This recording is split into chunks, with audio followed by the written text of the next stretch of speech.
Baik, Assalamualaikum warahmatullahi wabarakatuh. Selamat pagi Bapak dan teman-teman semua. Kami dari kelompok 10 ingin melanjutkan hasil resume kami mengenai buku Handbook of Family Policy di chapter 20 sampai 21.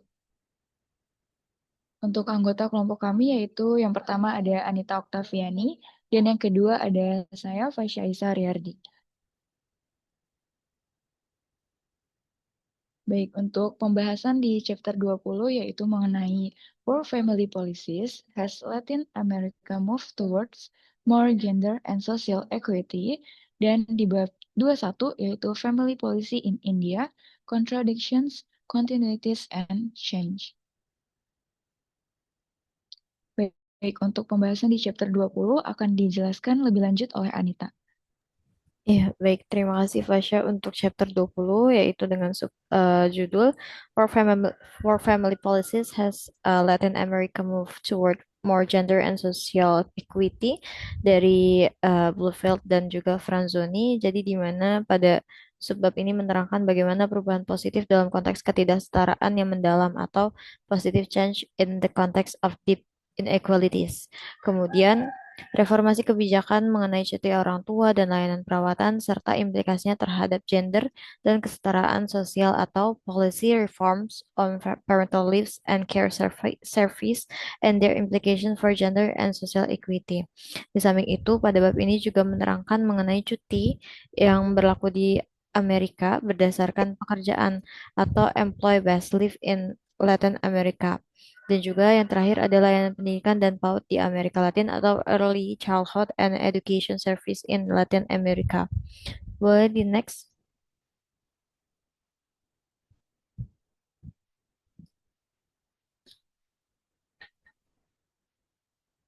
Baik, baik. Positive change in the context of deep inequality atau perubahan positif dalam konteks ketidaksetaraan yang mendalam itu dalam hal ini dinisbatkan pada perubahan positif perempuan di Amerika Latin, di mana perubahan positif pada perempuan ini dicirikan dengan peningkatan pendidikan, taraf pendidikan perempuan yang lebih baik, kemudian penerimaan angkatan kerja yang lebih banyak didominasi oleh perempuan, dan juga demografi dan juga struktur keluarga dari di mana hal ini berfokus pada peran seorang perempuan di dalam keluarga. Boleh di next. Kemudian di samping hal-hal positif tersebut juga terdapat tantangan ketidaksetaraan atau inequalities, yang mana hal ini eh, mengacu pada beban ganda perempuan, kemudian juga hambatan kerja formal, kemudian juga pekerja rumah tangga, strategi penanggulangan informal, di mana perempuan pada topik ini memiliki peran yang ganda gitu antara sebagai seorang perempuan yang berkarir dengan perempuan yang masih memiliki beban tanggung jawab sebagai seorang pengasuh atau apa ya, sebagai perempuan yang memiliki tanggung jawab terhadap pengasuhan di dalam keluarga. Boleh di next.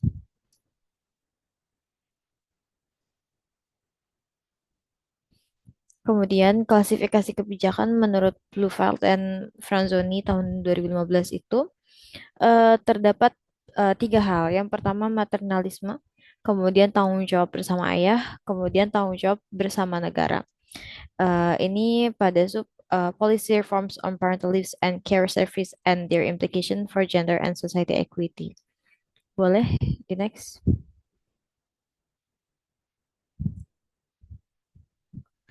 Baik, yang pertama itu adalah cuti berdasarkan pekerjaan di Amerika Latin. Employment based leave in Latin America, di mana cuti ayah memperoleh hambatan karena tidak ditetapkan dalam perjanjian internasional.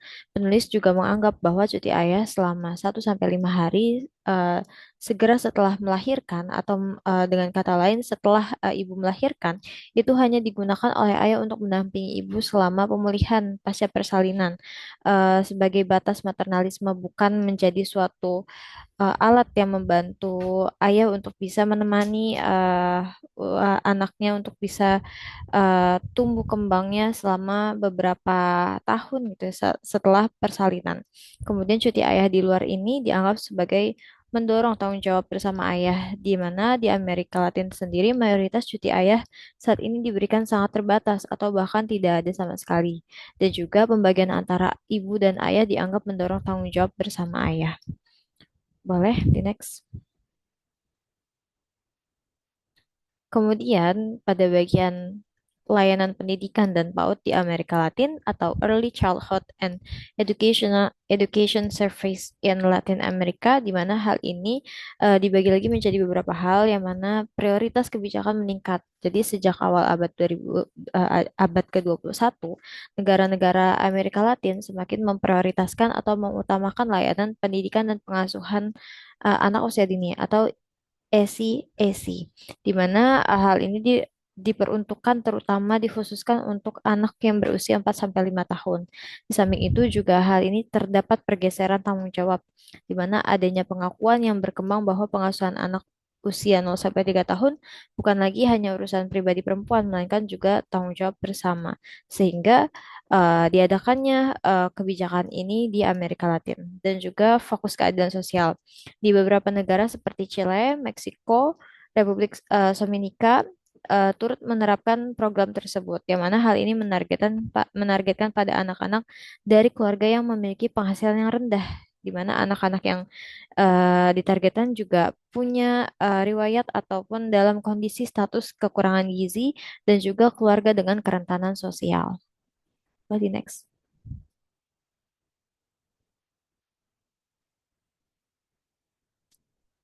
Oke, baik. Kemudian juga layanan ACAC ini memiliki fungsi sebagai pendidikan anak dan memberikan dukungan bagi ibu yang bekerja. Jadi hal ini tuh membantu apa ya, membantu dalam mendukung ya keadilan bagi seorang perempuan gitu ya, di samping memiliki peran atau tanggung jawab sebagai pengasuh, namun ibu atau seorang perempuan itu masih tetap bisa meraih mimpinya, berkarir seperti itu, sehingga fungsinya ini juga bisa menjadi membantu ibu untuk bisa turut bekerja.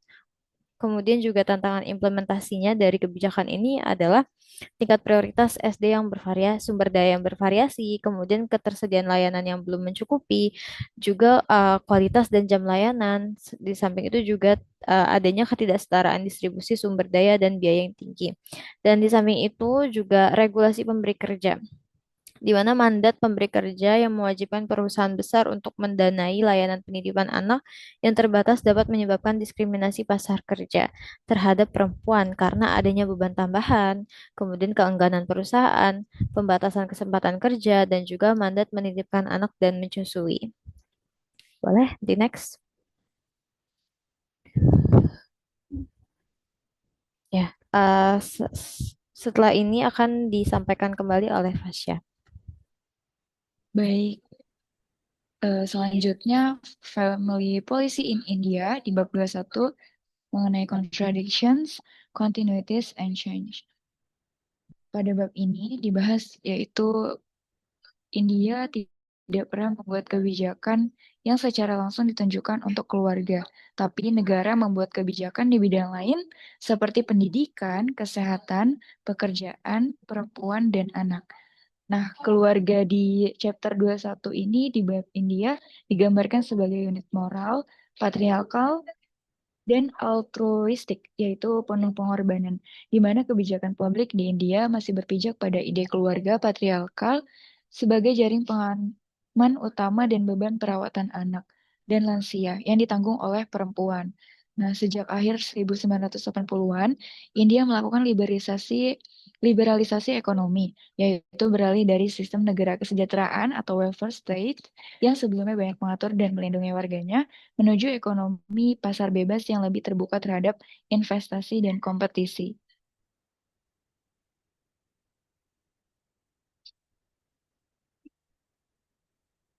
Kem- Baik, kemudian untuk gambaran umum tentang keluarga di India, di mana keluarga di India sangat beragam secara regional, etnis, dan agama. Hal ini mempengaruhi hukum, budaya, dan praktik terkait pernikahan, keturunan, warisan, dan juga tempat tinggalnya.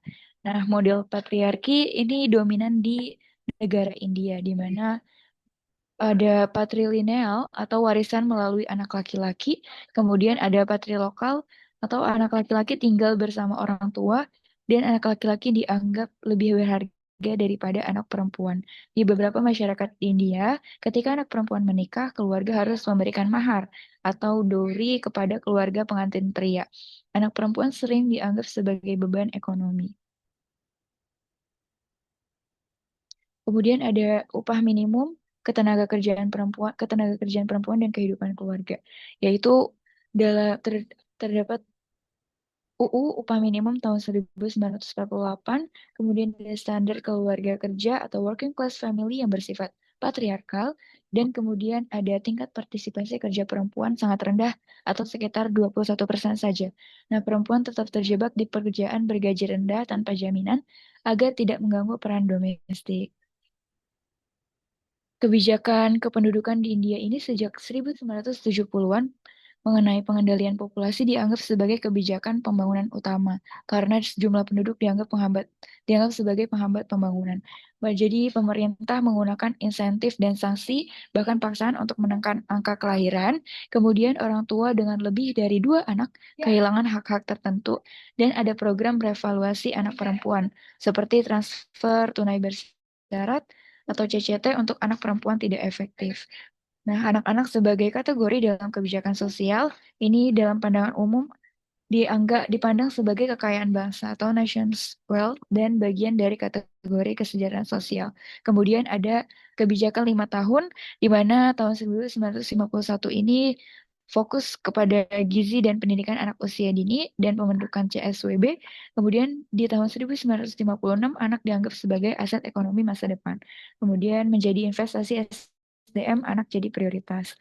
Dan ada National Policy for Children tahun 1974, di mana anak diakui sebagai sumber daya manusia dan melahirkan program-program besar seperti ICDS yang fokus pada gizi, imunisasi edukasi ibu dan PAUD usia 3-6 tahun. Kemudian ada KREKHE untuk ibu pekerja atau sakit. Kemudian ada Public Distribution System, yaitu pangan bersubsidi keluarga. Dan setelah 1990-an, TPDS hanya untuk keluarga miskin. Kebijakan TPDS hanya untuk keluarga miskin, dan kemudian muncul transfer tunai bersyarat untuk anak sekolah dan kelahiran di fasilitas medis. Kemudian di tahun 2000-an ada gerakan sosial yang mendukung hak anak, yaitu Right to Education Act 2009 yang menyediakan pendidikan gratis usia 6-14 tahun. Kemudian ada Midday Meal Scam, yaitu makan siang gratis di sekolah, dan negara kembali menegaskan bertanggung jawab terhadap hak anak. Untuk terdapat kontradiksi kebijakan juga, yaitu CCT yang menekankan keluarga miskin tanpa memperbaiki struktur ekonomi. Kemudian di tahun 2015 terdapat pemotongan 50% dana ICDS yang menghambat implementasi program anak. Kemudian ada isu buruh anak juga yang diangkat sejak tahun 1974, di mana hukum baru lahir di 1986.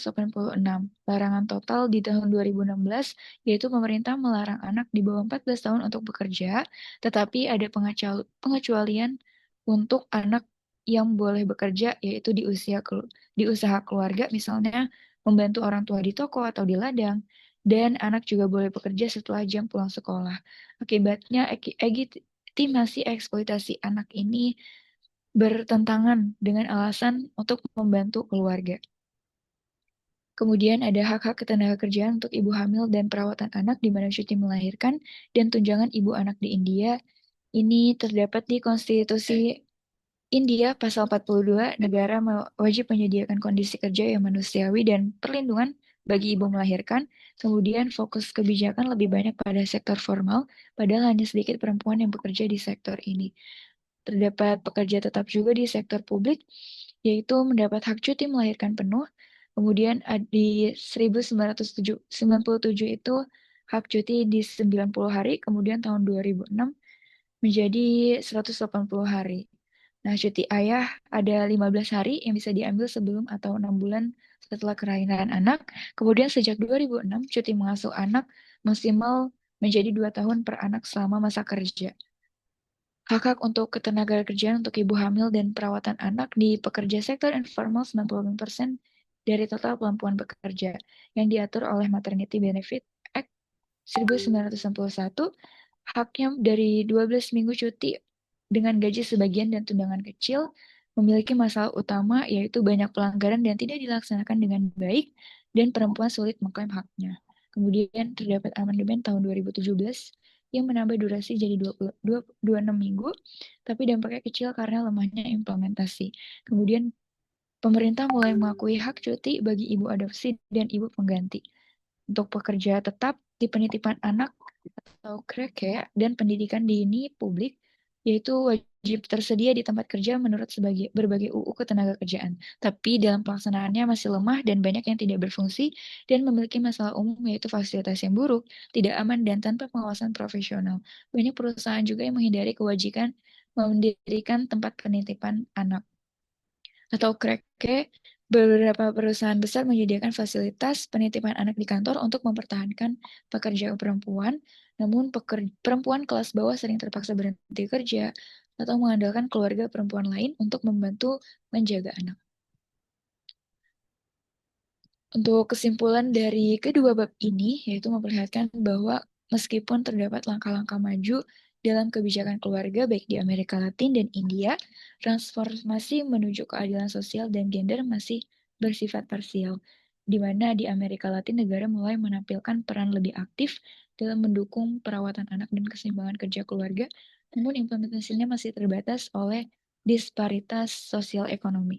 Sebaliknya, di India masih terjebak dalam kontradiksi antara ideal keluarga modern dan praktik tradisional yang patriarkal, dengan kebijakan yang menempatkan tanggung jawab pengasuhan dan kesejahteraan anak hampir sepenuhnya pada keluarga, khususnya pada perempuan. Baik, mungkin itu saja yang dapat kami sampaikan. Kurang lebihnya mohon maaf. Wassalamualaikum warahmatullahi wabarakatuh.